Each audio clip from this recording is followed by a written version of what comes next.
What's up, y'all? This is One Royal Way here on Kansas City Sports Network. I'm Joel Penfield, and joining me tonight, one of my co-hosts over on Royals Farm Report. 2 weeks in a row, we got some RFR love here on One Royal Way. Josh Keiser joining me tonight. What's up, buddy? What's happening, man? Thanks for having me. Sorry I missed the show this last week. We had a double booking on the schedule, and it just happens sometimes. But happy to be here on One Royal Way with you, man. And we had to get your beautiful voice and your beautiful face here on this podcast, on one of these podcasts here on KCSN at some point this week. So we had to make it happen. I appreciate that. That's very kind of you. All right. Well, I hope that this show can be positive vibes only. I don't know if it will be that, but we can at least do our damnedest to try, right? That's right. So we'll see where this takes us. But before we get into that, the show is always brought to you by Kansas City Strength and Conditioning. Let's hear a quick word from them.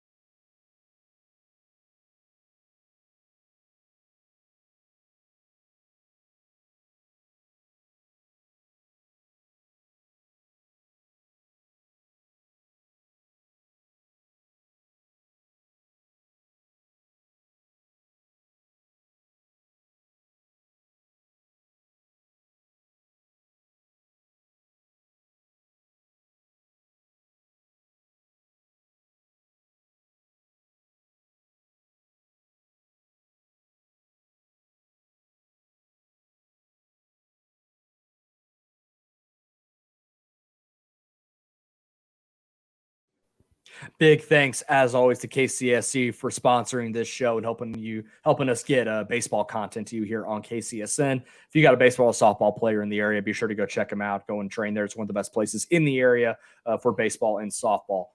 All right, Josh. Well, I think you have a stiff drink like I do, so this will probably end up being a very cathartic conversation in some form or fashion. What we're going to try and do tonight is this past week has not been great for the Royals.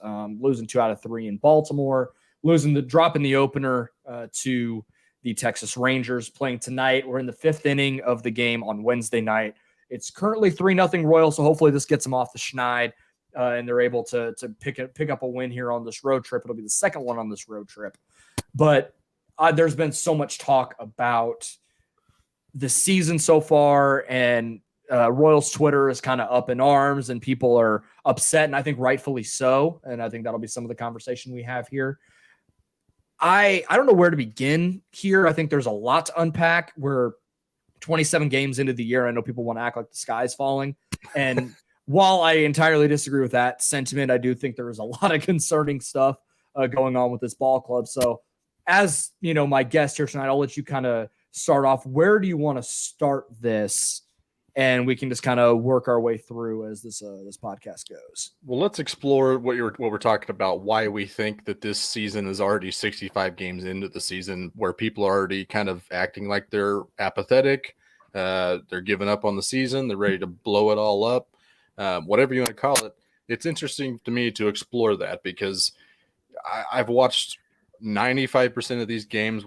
As we cover the 4 Royals farm system, we've watched a ton of their games as well. We kind of know what is behind them, what is the internal options for change as far as rosters go. I want to understand why people are already jumping ship, if you will. I mean, is that because last year went so terribly? Is that because the year before that went so terribly? I mean, what is the cause of this? I totally understand it. I'm feeling it as well. And as a person covering the Royals, it's tough. We had Alec Lewis on the Royals Farm Report. You guys did a great job on that episode, by the way. But even he's like, I don't know, man.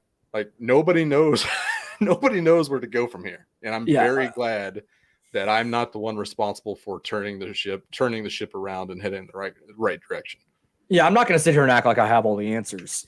But at a certain point, and I know a lot of this stems from, the term fan. Fan is short for fanatic. People want and clamor for good baseball. And I talked about it a little bit with Alex last week, that there's a little bit of recency bias in here and that we know what winning baseball in Kansas City can be. And sure, as a small market club, there's going to be a lot of ups and downs. You're going to have some 100-loss seasons in here. That just is kind of the nature of it. There's a lot of other teams that go through that. And you would think that after a few years, and it seemed like we were being sold on, the Royals had a plan in place. We're going to draft all these college pitchers and we're going to develop. They're going to come to the big leagues. They're going to be part of the reason why we're going to get all this rebuild moving. They're going to help kickstart it. And then you go and get a guy like Bobby Witt Jr., generational talent. He's going to come up. He's on your opening day roster. There was a lot of, I think there was some legitimate buzz that the Royals could actually be kind of frisky. I think reasonable Royals fans did not expect them to be a playoff team this year. I don't even think they expected them to really contend for the playoffs. But I thought they needed to improve on where they were last year. They had a good month of September. Think maybe they can go win 77, 80 games, be kind of sneaky, finish second or third in the AL Central, and really catapult into 2023 and think, hey, we can go and compete for the division. We can compete with the White Sox. We can compete with the Twins. We can be right there with the Tigers to try and the Guardians and make this division not just so top heavy with the White Sox. And right now it feels like we were sold a bag of bad goods, that there really isn't a direction. There isn't a lot of development happening at the big league level. Guys that have left the organization and gone to other teams are producing in their roles very successfully. Alec Lewis mentioned it in his article. Like, that doesn't go unseen in the Royals locker room right now. There's a lot of stuff that is just going wrong. And it's almost like Murphy's Law at this point, that anything that could go wrong has. Like Whit Merrifield went from being one of the most consistent players in baseball, then he has been outright terrible, one of the worst hitters in baseball. He hit a home run tonight, so maybe that turns it around, but he's been terrible. Carlos Santana he looks like the Carlos Santana we saw in the second half last year. Bobby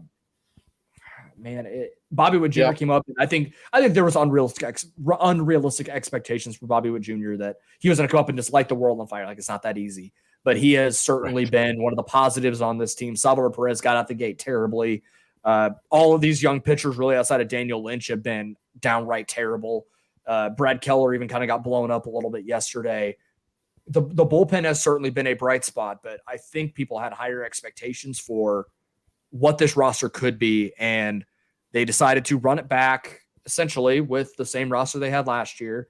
Not make any significant moves, not make any trades that were talked about, not really go into free agency with anybody, that it was going to be this kind of veteran-laden lineup plus Bobby Witt Jr. And these young pitchers.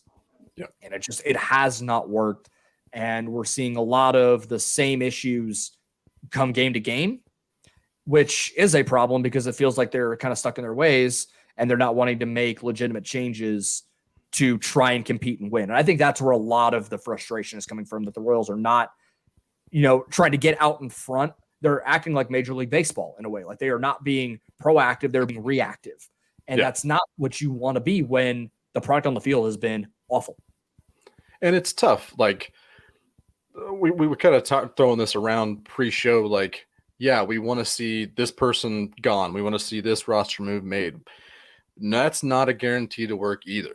And it's just one of those things where I'm not going to claim, like you said, I'm not going to claim like I know better, but some of these things seem so obvious to the casual fan. Even I would even call us an above average fan, if you will. But even a casual fan can see that the starting pitching is not taking a step forward. What's the deal there? Nothing's the problem. Okay, so let's just keep doing what we're doing and keep throwing stuff at the wall and seeing what fits. Okay, I don't think that's going to work, but let's just keep trying because I don't know any better. We want to keep throwing Ryan O'Hearn in the 3 spot and the 4 spot. Why are we doing that? Oh, we don't know. There's no real reason. Okay, I guess we'll just keep going. I mean, I don't know what the answer is here. It seems like there's obvious options that we can go and kind of make changes, but for some reason they're not being made. They know better than me in that situation. I hope, but that's not necessarily the case. And I would like to see some kind of shakeup. But again, we're 27 games into the season. That's 17% of the games played. It's been a very weird year already with days off. The weather's been crappy. So I can buy that to a certain extent. They don't want to make any drastic changes till game, what they always say, like 40. So if that's the case, then we're just going to bide our time a little bit longer. The season's not done. Let's just a little more patience is not a bad thing in this situation, because at the very least we go back and let the kids play, let the kids figure it out, grind their teeth. This is always going to be how it's going to be for most kids. Most kids are not going to set the world on fire. They're not Juan Soto. There's a reason why Juan Soto is Juan Soto. There's a reason why Daniel Lynch, Brady Singer, Chris Bubich, Jackson Kowar, all these dudes are struggling at that next level because it's the hardest damn game to play in the world. So I totally get the angst. I totally get the frustration. I totally understand where every fan is coming from. It's tough for me to just, the sky is falling after 27 games. So it's just one of those things where I'm trying to grit my teeth and hope that a Whit Merrifield home run and starting John Heasley tomorrow is going to change things, and things are going to turn around, and there's positive regression coming. And I mean, even FanGraphs have them going 400 or a 434 win percentage for this year, 70 to 92. So that's positive regression. We're going to see something at some point. The math is there, and just the baseball gods are not that fickle, I don't think. I don't think so, but it's also baseball, so who knows? I think I generally did not have super high expectations for this season. I knew there was going to be some growing pains, and I knew that kind of running out a little bit of an older roster with a lot of guys either on the back end of their career or just that are not good big leaguers, that it probably was going to be kind of up and down. Mm-hmm. I just didn't expect things to bottom out this quickly in certain areas. And I think that's a lot of where my frustration goes. And I think that generally is kind of the way other Royals fans are too. Now I say that if they were 9-18 and Bobby's playing every day, you get MJ in the lineup every day, some combination of Olivares, Isbell every day, you decide, you know what? I'm sorry, Ryan. I know you've been a great steward of this organization, but we have 1,000 plate appearances of data that you are not an everyday big leaguer. Vinny Pasquantino, here you go, dude. Nick Prado, here you go, dude. And just get them in the lineup, and they go 9-18. Okay. Yeah. It's at least there's a direction. There is a direction. They are playing towards the future of the organization. Mm-hmm. The next good Royals team is going to have a lot of these guys on there. And I know I talked about this last week, but I think the let the kids play thing is going to be a recurring theme on this podcast until things turn around or until I'm blue in the face and we're still watching a lot of this same lineup in September and the Royals are 35 games below 5, a month out in the standings. Mm-hmm. So there's some frustration. I understand some stuff. I'm not going to claim there's a reason why JJ Piccolo, Dayton Moore are in the positions that they are. Mm-hmm. But at the same time, a lot of the issues that we're seeing stem from from that area. Mm-hmm. And one thing, I will defend Dayton Moore to the end. I'm with Alex on that. But I think what could end up being the undoing of the Dayton Moore era in Kansas City, and I'm not trying to get too hyperbolic here, but it is the loyalty to a fault to a lot of players. Yeah. And loyalty is a good thing, inherently a good thing. You want to be good to your people. That's what people talk about in Kansas City and people that are outside the Royals organization and inside the Royals organization, how great the culture is in that aspect. But you held on to Whit Merrifield for too long. You needed to trade him a couple of years ago if you really wanted to compete. I understand wanting to keep him around and have a guy, through 100 lost seasons and just a stalwart fan favorite dude. I understand it. But from a baseball sense, that, if you really wanted to do right by Whit Merrifield, you would have traded him to a contender so you can go play playoff baseball before he's out of his prime. Yeah. The loyalty to keeping Ryan O'Hearn in the lineup every single day. And what I mean, and when I talk about this, and I know people will maybe want to spin it as I hate Ryan O'Hearn. I don't. I have no ill will towards him whatsoever. There's just enough data out there that flatly you can see that he is not an everyday big league ball player. He's maybe a platoon bench bat somewhere. But the Royals have tried since he was great in 2018, and they tried 2019, 2020, 2021, stick him in the lineup in a lot of everyday spots, and he's been 35 to 40% below league average for most of his entire career. That doesn't cut it at any level. So my frustration lies with the organization feeling the need to kind of force feed that and try and make it work when it clearly has not. When you have almost 1,000 plate appearances, that's a really big sample in baseball. Mm-hmm. So at a certain point, you got to cut ties and you have to move on. The weird thing is it's also a Matheny thing. Yes, it would be one thing if it's the front office. And I don't, when I mean the organization, that means the coaching staff, the front office, kind of all in the, that conglomerate, because they're all on the same page. They're all on the same page. They're all in the camp, and it just blows my mind how it's So how can you justify it to the fans and also yourselves? What is the justification? If there is, let us know. I would love to know it. And maybe that'll quench some of these things, but the stats, the things that are open to the public don't add up. Right. And like I kind of mentioned a little bit ago that we've been kind of sold a bad batch of goods for this season. Was we were told the Royals by the organization that they believe they could start moving toward that competing window this year. And that is clearly not the case. And I don't know if it was, and I don't want to believe that they are ignorant to, they want, truly believe, yes, we're going to win this year with a team that's probably going to lose 90 plus games. I don't think they're, but I do wonder, it's probably some combination of trying to keep fans interested and also thinking that you actually can. And so, if things fall the right way, then you're going to do that. Yeah. If they had walked into this year and said, hey, we're going young, it's not going to be pretty at times. We're going to get all these guys in here. We're going to make it go. I think if the Royals were, like I said, if the Royals were 9-18, all those guys are playing and the pitchers are out there every fifth day and they're getting their work and they're trying to develop and they're getting better, I don't think fans would be upset with where we sit right now. Yeah. But the lineups, they keep feeding us the same line every year. Exactly. It's been that way for the last 3 years. Like, we're not rebuilding, we're reloading, we're going. It's like, great. I love the lip service. Let's do something. And then they don't. And then they do nothing, or it doesn't work. So again, adapt or die. Find a way to make, and I feel like I'm just going to end up talking in circles, and I don't want to do that. But it's just, my thoughts are just spinning right now because I have so much that's just, it's just pure frustration at this point in certain areas with this. Like Alex and I talked about it last week at a couple different points. The Royals do so many good things well. They treat their people well. They've generally draft pretty well.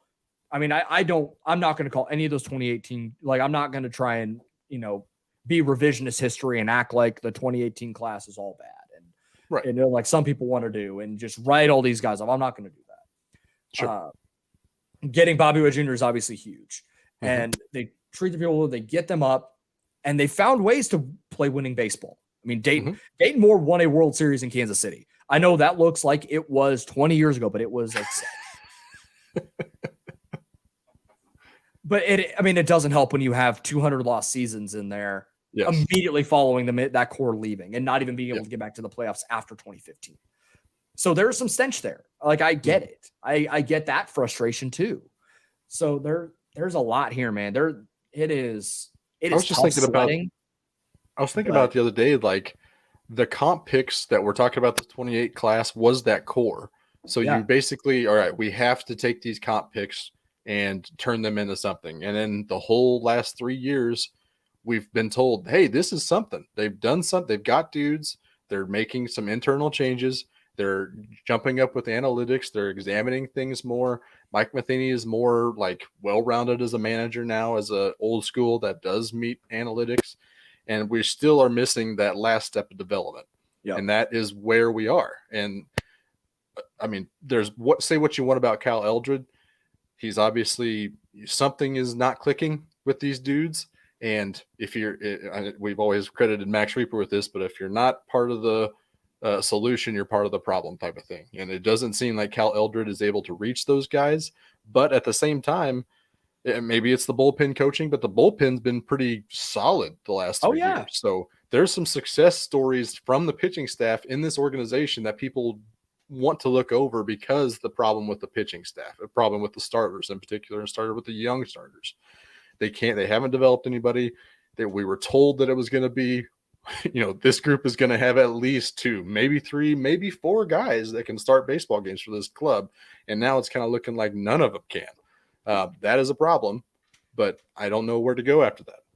Well, yeah, it's really tough when you kind of banked about 80% of the rebuild on the pitching. Yeah. So you have to get somebody in there that can get to these guys and figure it out.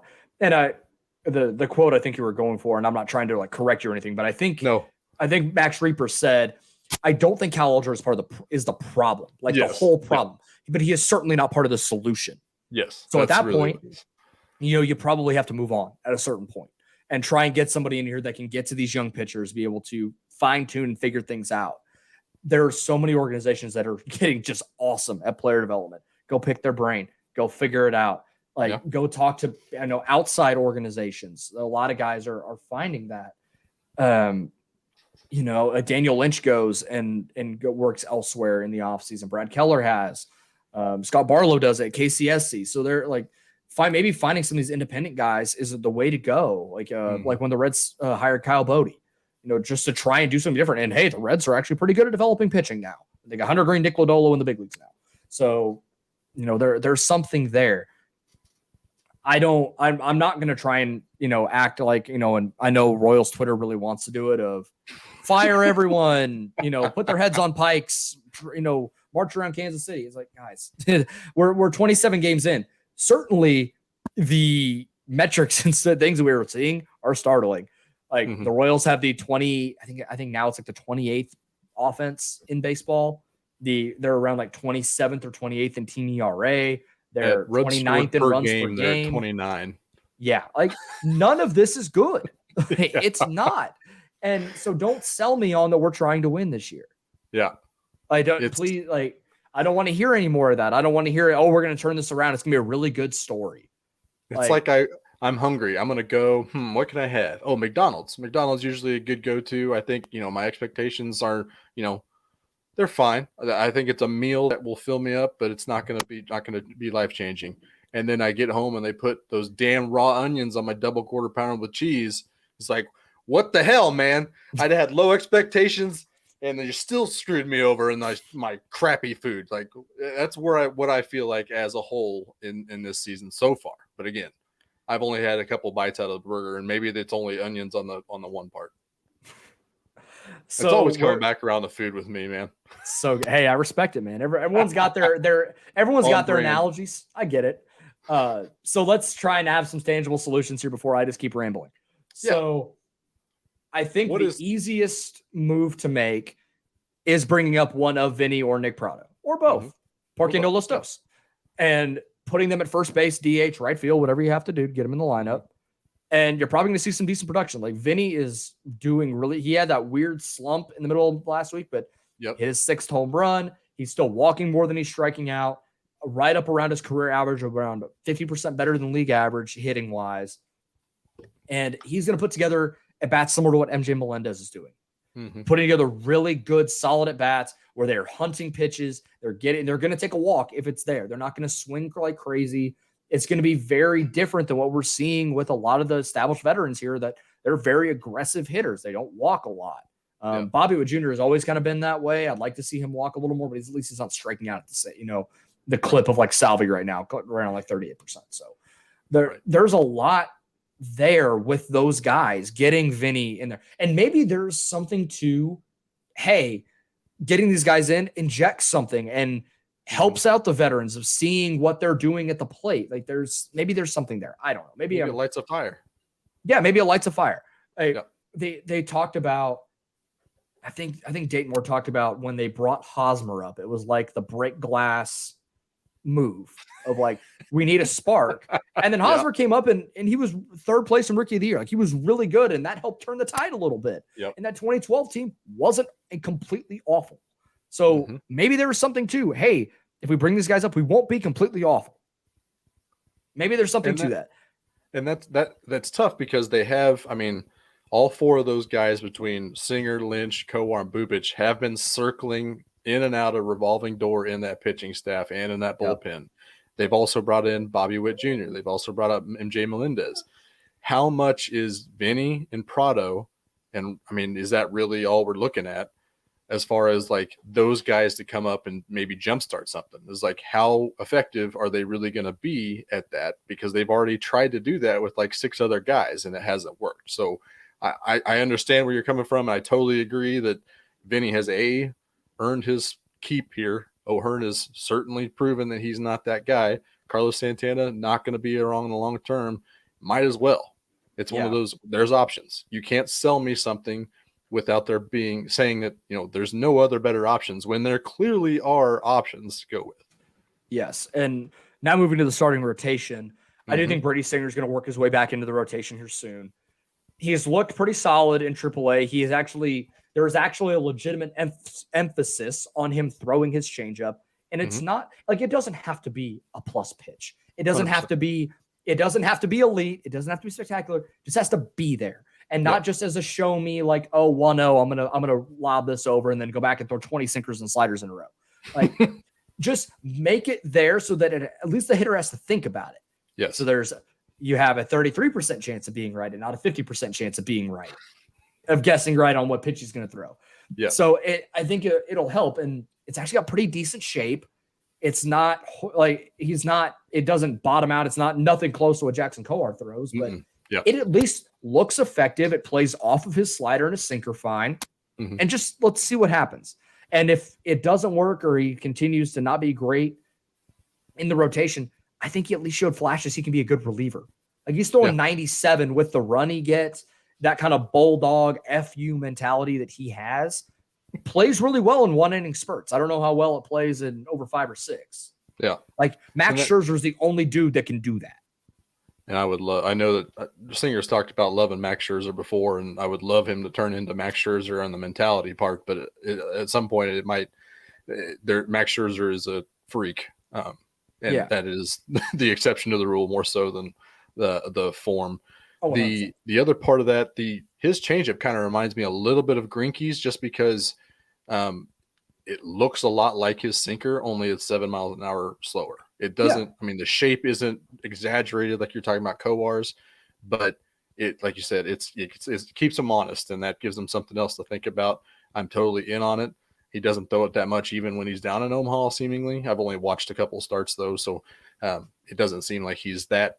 Like, I mean, it's just something to think about. And I do, out of necessity, he'll be back in the rotation very soon, I think, because Bubic can't get past the second inning in most of his starts. So, and there was even talk that he was going to come into this game today. Yeah, I think I saw he was warming up. He was warming up, but they sent Joel Payamps back out there. So I don't know if it was just one of those like, hey, get ready just in case or what. But I don't know what they're going to do with him. I wonder if the move is going to be, because the announcer, John Hees, is coming up, and he's starting the game on Thursday in Texas. I think they said a corresponding move will be announced tomorrow. I wonder if it is Chris Bubic going back down to AAA. And that could be, and that I think is just going to be you're going to be down there for a couple of months, get right, and we'll see you in July. And hopefully they're able to work out some things there with his command and his delivery, whatever the issues are for him. There's many. I still like the stuff. I still think there's a viable big league pitcher in there. I just don't know what it looks like at this point. Right. So, we'll see. I like him a lot, but I just don't know if he can sustain anything. If he can't find the zone throwing 90, it's a problem. Yeah, that's a problem. That's not going to work. The part that I wanted to kind of regarding the starting rotation, how much would another starter or two have an effect on this rotation? You're not putting quite as much eggs in the basket of this core, but you're also probably needed to spend assets, whether that be cash or prospects, to bolster that rotation. Where are they if they have like a Frankie Montas and I don't know, some other free agent guy who is going to hit a 4.5 ERA or something like that? Is that going to bolster this rotation enough to be 84 wins? Or are we still just kind of treading water? I think we're still treading water. Generally, I think we're still treading water. I think Montas is solid. I still don't know if I want to trade for him. Sure. But I think this is really speaking to kind of the draft philosophy of draft bats and pay for pitching. Because as the old saying goes, there's no such thing as a pitching prospect. And we're seeing that right now play itself out in real time at the big league level. So even when you have 25 of them. I mean, you could be the Angels and draft 20 in a 20-round draft. So who knows? But I have such a hard time believing that none of these guys are going to pan out. Like, there's going to be a couple. Right. You're going to get, like, I think Daniel Lynch has a really good chance to sustain. I think Brady Singer has a chance to sustain in some level. I think John Heasley has a chance to sustain. Johnny Bolin, Austin Cox, Alec Marsh. There are some other guys in there that have an opportunity. Lacey. There are guys in the system that can come over the next 2 years and slot in nicely, I think. And I mean, a lot of those guys didn't have the ceiling of like front end rotation. I think Lynch and Lacey were really the only ones that were considered to be potentially more than a 3, 4, 5 or a swing man. So, I mean, this all kind of adds up. It all, it's not the worst. It's not our worst fears coming true. These guys are not all worthless. They all are potential big leaguers, but Yes. it's part of the process to grind the teeth, to hit the growing pains, to learn how to become a successful major league ball player. And it's just, I think this is part of the process. We got to chill a little bit and sit tight, but it's getting harder and harder for sure. Yeah. Like, it's hard to, there's a certain level of impatience, I think, with, from fans and from organizations that these guys need to go up right away. Like they've been so good in AAA, like they have to be good at the majors. Not always. It takes some time. I mean, you look at like Carlos Rodon. I mean, it took him, he got non-tendered. Holy crap. He got non-tendered and then came back and then got himself a really nice contract in San Francisco. Sometimes it takes 3 to 4 years for everything to click, but it's 2 shoulder surgeries. And so there's so many different ways that it happens for these guys. Yeah. So don't give up because of 70 big league innings. Like there's no reason to do that. Yeah. So I just hope that the Royals give these guys every opportunity at the big league level. I think Chris Bubich deserves probably a demotion. I think Jackson Kowar has some stuff to work out in some form or fashion, both on the mound and probably between the ears. As I think that's where a lot of his stuff comes. I don't want to speculate too much, but it certainly seems that way because he doesn't look like the same pitcher at the big league level. He's not missing bats. It's a very strange thing because when he was dominating AAA, his strikeout numbers were crazy, and now he's not doing any of that either. So he's not even doing that at AAA. Yeah. So I want to see Brady Singer back soon. I want to see Daniel Lynch get every opportunity. I want to see John Heasley. I want to see Angel Zerpa up here soon at some point. Like there's a lot of guys that I think can slot in and make way, even if it means going to a 6-man rotation by August. I'm curious to see what happens with Keller.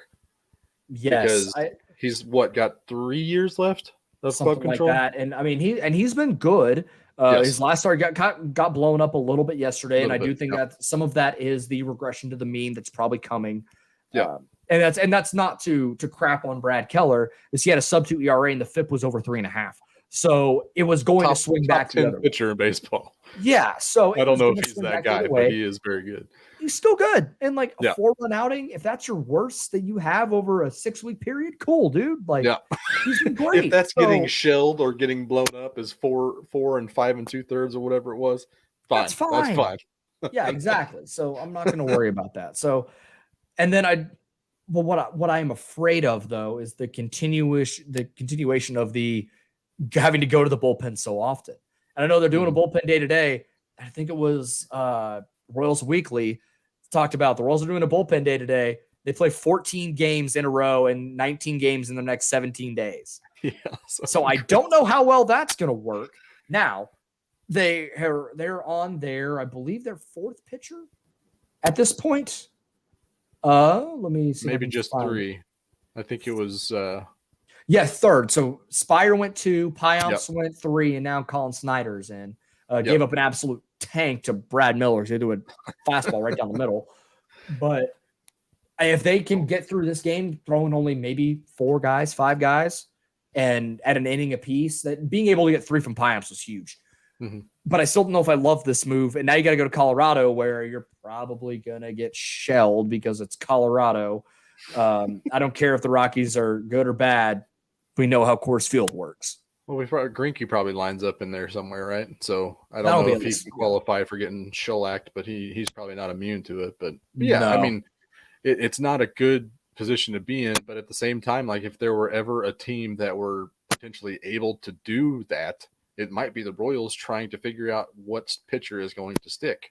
Because like you said, Zerpa's still on that 40-man. He can be called up tomorrow. Bolaños is in that bullpen. He can eat innings. Bubich is in that bullpen. He can eat innings. Carlos Hernandez is still there. He can eat innings. There's dudes that can eat up innings, multiple 3, 4, 5 innings potentially that you can throw out there, but it's not a great position to be in for sure. No. So, there's a lot there, and I think the bullpen has certainly been the bright spot of this team so far. And a lot of different areas. Gabe Spire was the opener today. Still has not given up a run now in 11 innings. He has been awesome. A huge story for this team and a lot of fun. I know Colin Snyder's gave up a bomb, but he's been a lot of fun. Yep. Amir Garrett's gotten touched up a little bit, but I think he's still going to be just fine. I think there's still lots of like with him. I think Carlos Hernandez, I don't know what his future is. He's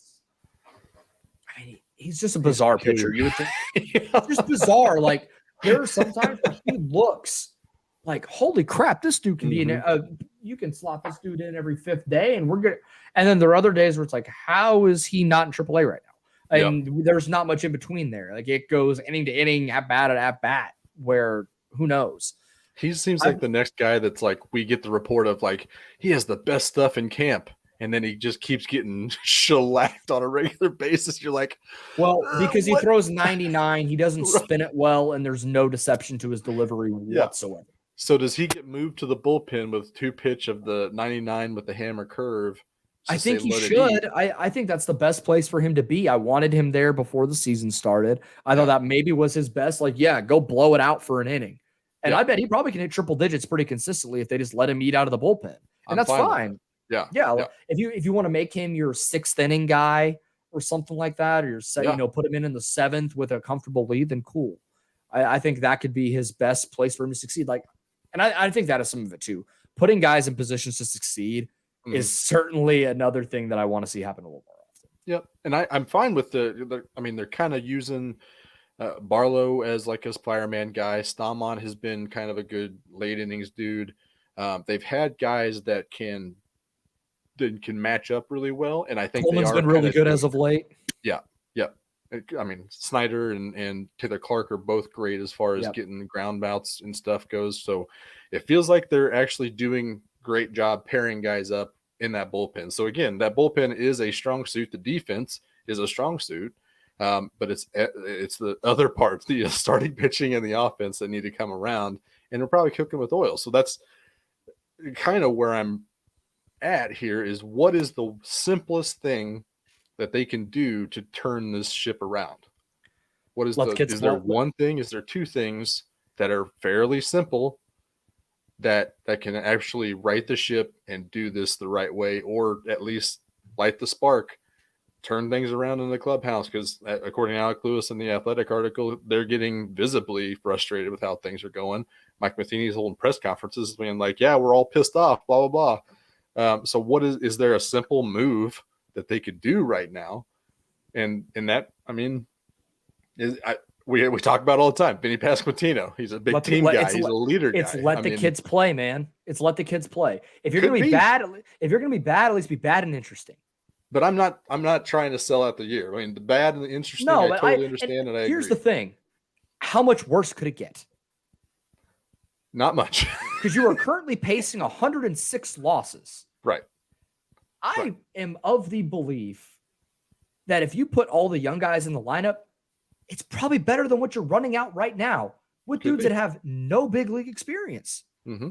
They're just flat out, more often than not, better players. Yeah.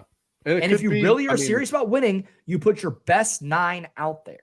Yeah. And the Royals haven't done that at any point this season. Yep. It's peculiar. I do wonder, it does seem like the Melendez, the Bobby Witt Jr., the Emmanuel Rivera's, they come up and they're actually looking at least as good, if not better, than their veteran counterparts. So I do wonder if, potentially adding a Vinny Pasquantino, I mean, I don't know about Prado. He got really hot before getting hit in the head and going on the IL. But, I mean, maybe that's a thing. Maybe the offensive bats and stuff are a little bit more further along. They're willing to wait on them a little bit longer. And maybe they're a little bit – maybe that's it. Maybe that is the move. But it just seems like they aren't far away. It doesn't seem like, even though it does seem like they are. Does that make sense? Yeah, like I get it. I think they're so close, but they just don't want to make that final move. Yeah, it's how it feels. Like I think they want to, and they talk about these guys really highly, and then like, now they'll stay in AAA. We're so close to McDonald's double quarter pounder with cheese. So close. Yes, I do think. Just get those damn onions out of here. We got a good meal. the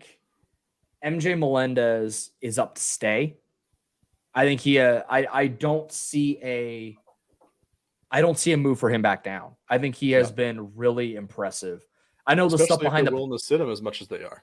Yeah, I mean, and they wanted to they almost put him on in right field yesterday. Yep. That move got changed very fast. I don't know if that what was that? Did they give a reason? They never said. I know some people on Twitter were like, "Oh, they watch him in warm-ups." So we're like, "Nope." I'm like, "Hey, don't be an ass." Hey, I mean, it can't be worse than sticking Hunter Dozier out there like they almost did. Or I stuck Whit Merrifield out there, and that MJ Melendez is a good enough athlete. I bet he can probably be as good as Whit Merrifield in right field. I think that's actually true. Yeah. So whatever they can do to get his bat in the lineup, I'm okay with them not like pushing him along. Like he's not the same ceiling as Bobby Wood Jr. He doesn't need to be in the lineup every day, but at least until he gets comfortable. I think he's an everyday player by about a month from now. I think I can see them finding ways to get him in the lineup every day.